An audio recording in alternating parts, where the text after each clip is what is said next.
Então, gente, eu vou tentar fazer uma coisa aqui com essa garrafa, tá? Vamos ver como é que fica, né? Eu vou estar colocando esses restos de linha que ia para o lixo. Vou tentar aproveitar. Vamos ver como é que fica, né? Tentar aproveitar aqui, tá? Pra não ir pro lixo, né? E aí, coloquei esse tanto. Agora, eu vou colocar esse outra cor. Agora, esta outra cor aqui.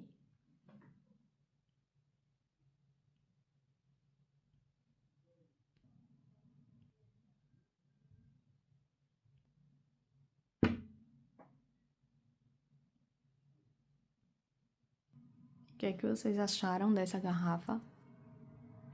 Eu sei que tá simples, mas eu gostei.